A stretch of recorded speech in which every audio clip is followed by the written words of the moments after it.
China's new hypersonic vehicle, the DF-ZF. Chinese state media has shown what appears to be the first ever images of a physical test object associated with the design of the WU-14 hypersonic glide vehicle, also known as the DF-ZF.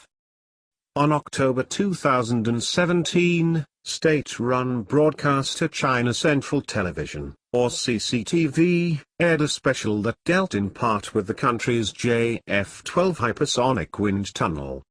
This is the largest testing setup of its kind in the world and can produce air speeds up to Mach 9 thanks to its pulse detonation engine. Interestingly, visible at one point in the presentation was a test shape that looks very similar to artists' renderings and mock-ups of the DF-ZF hypersonic vehicle, which is likely the first time the Chinese government has shown an actual test article associated with the program. There are also computer-generated renderings of what appears to be a blended wing-body aircraft or drone and a clip of technicians' work on what could be a re-entry vehicle, or a representative test shape of one. On Twitter, Raymond Wang, a graduate research assistant at the Center for Non-Proliferation Studies at the Middlebury Institute of International Studies at Monterey, who was among the first to spot the object, noted that the narrator never specifically mentions the DF-ZF or hypersonic boost glide vehicles at any point. Wang also highlighted that the wind tunnel appeared to have significantly sharper angles than any known mock-up of the Chinese design. The DF-ZF has likely been in development since at least 2013. In January 2014, the Chinese Ministry of National Defense announced a successful test of a hypersonic vehicle for scientific purposes. Since then, there have been at least 5 more launches, with the most recent event reportedly occurring in April 2016.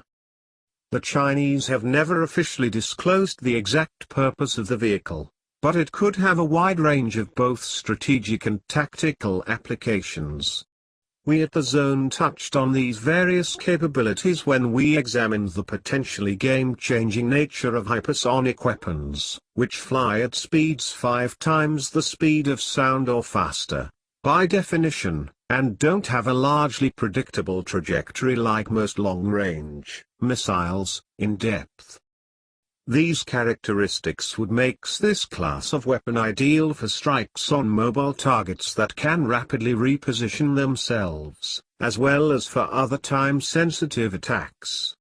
A hypersonic vehicle could conceivably upend established notions of how long it takes a military force to go from identifying a threat to engaging it, even at extremely long distance, allowing for response times measured in minutes rather than hours.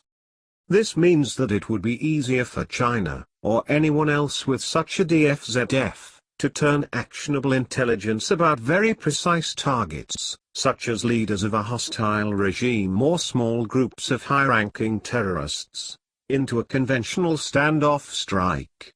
At present, it can take hours, if not days, to get conventional, long-range weapons into position, by which time the window of opportunity for an attack is likely to have closed.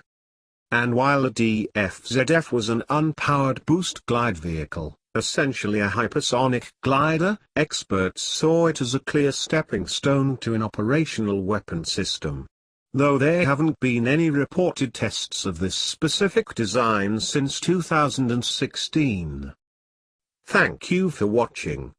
Please like, share, comment,